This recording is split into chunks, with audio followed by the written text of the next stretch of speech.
Hello, this is Cara Cologne. I'm here to interview Dr. Arun Kahana on his position of being a veterinarian. Alright, my first question is how exactly did you land this position as a veterinarian? Land the position Like, as a veterinarian. how. Okay. I graduated from India. Alright. Okay. The process in India is a little different from the process here. In India, after pre-med, which in my time was 1 year after high school, Wow. you could admit yourself in veterinary school if you had enough grades. It was very simple procedure at that point. And then veterinary school was 4 years, and then you get your degree, you can go out to practice. Alright, what do you like most about your job? Give you a background and then you can Yes. think. I had done a bachelor's in veterinary medicine in India, then I did a master's Alright. in veterinary surgery. Then I used to teach in the veterinary college. Wow. And in 1985-86, I planned to leave India, came to Canada. In Canada, I did a doctorate. My whole life's aim was to be a professor. Used to be a professor in India. I thought I'll become a professor in Canada also. Mm-hmm. That's why I went through the grad school. Yes. When I came out of school, that time there were very few colleges hiring because of a recession that came into the country, Yes. both North America, Canada and US. Hiring freezes were there, didn't get a job. Then I thought, I should come. My wife wanted to leave Canada and come to US Alright. because it's warm weather here. I came to Daytona Beach, got a job at an emergency clinic. Mm-hmm. I worked there, they sponsored me, I got my immigration. And then I started thinking about going to private practice because I was already 3-4 years out of college. Alright. I did not even attempt to go back to teaching.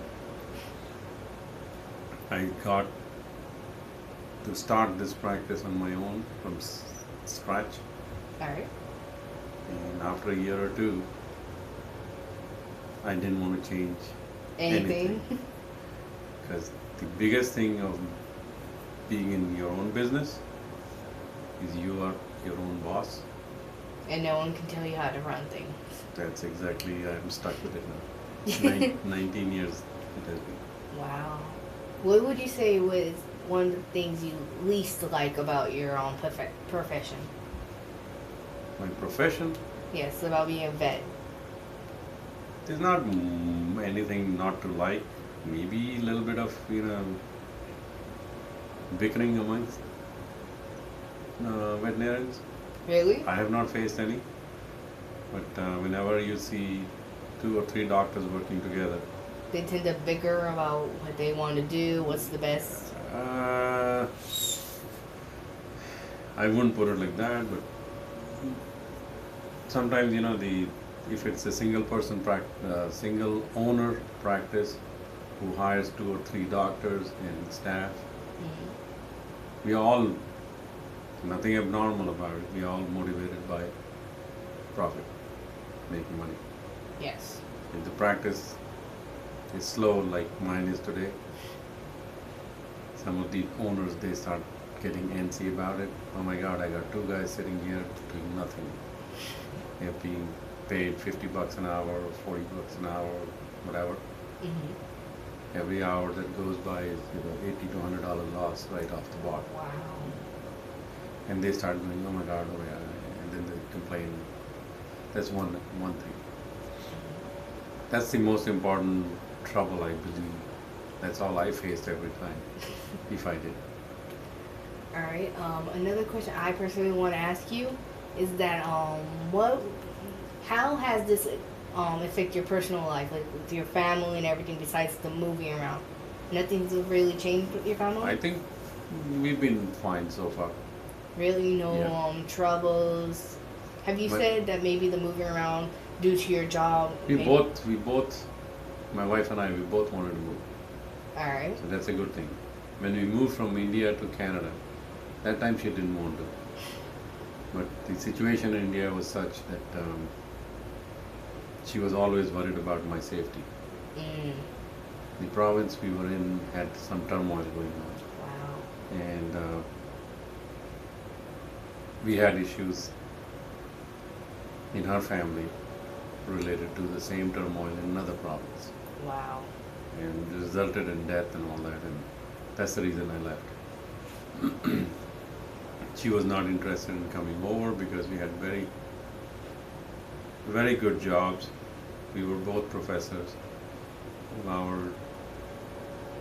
offices were like 100 yards away from each other. We could walk to each other's office, and we had same holidays, same number of vacations. We could go do anything together. And it was, I mean, it's a blessed position to be in. Just because of, the way things were running in India, we left. Mm. Or I made her leave. Let's put it that way. And didn't have a turmoil even then.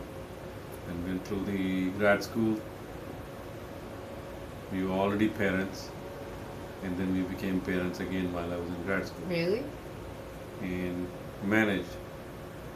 It was a tough grad school.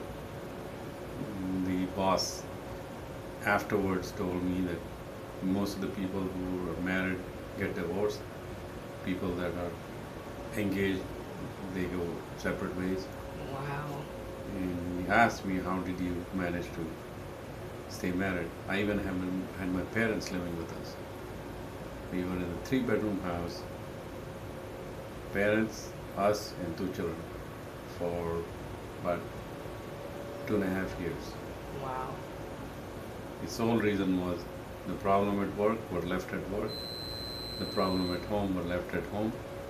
I told my family I cannot be there completely. You'll have to adjust to the fact that my grad school is important. We'll have to make sacrifices, mostly at the family level. You cannot sacrifice anything in the school, That's true. because then you lose your credibility there and you don't get your degree. Exactly. But at the same time, I was not one of those gung-ho grad students who would be spending days in the office and working. I would go up to a point and then withdraw myself. I was not the best researcher. I could think, but I didn't want to put in the effort into research, extra research. Whatever was needed for my degree, I did it. So I separated family and From work, work. and survived. All right. Like, what made you originally want to become a veterinarian? Funny. I'm not. I'm from an era. I was eligible to go to veterinary school, medical school, dental school at the age of 18. Wow. Okay, that was the time I just finished my pre-med. I was clueless like any other 18-year-old. Mm-hmm. Just focus on medical school. Didn't get anywhere. And my father said, why didn't you try veterinary medicine? I'm like, what's that? We had neighbors who were veterinary doctors in the army. And I said, okay, if you're saying so, I'll try. And I got it. So that's what made First you. attempt, I applied, I got it. Once I went in there, initially I was shocked, depressed, disheartened, because dealing with animals stink and all that, especially large animals. Mm. Gradually you get used to it, and then once you start working with them properly, taking care of sick animals, it gives you a reward, mentally. Then it was different. Alright, let me see. Do I have the paper here, or does she take? Yeah. All right. Another question I have to ask you is, besides the exactly where did you go to school? I know in India, but what were the names specifically? There's a province called Punjab, Mm-hmm. There is an agriculture university there. It's called Punjab Agricultural University. I did my undergrad and postgrad from there. Now that college has become a university by itself. The veterinary college and animal science department, they amalgamated, and that has become a university for veterinary science. And what about the grad school you went in Canada? Canada University of Guelph, Guelph. It is in Ontario. It's one of the oldest veterinary schools in North America. Alright. It was 125 years just prior to when I entered. So it's about 145 to 150 years old school. Wow, that's a long time. Yeah. Alright, would you mind looking in the camera and giving me permission to record this? Sure. Could you say it? Yes, you have permission to record this. Alright, thank you very much You're for welcome. the interview. You're welcome. Nice to meet you. My pleasure.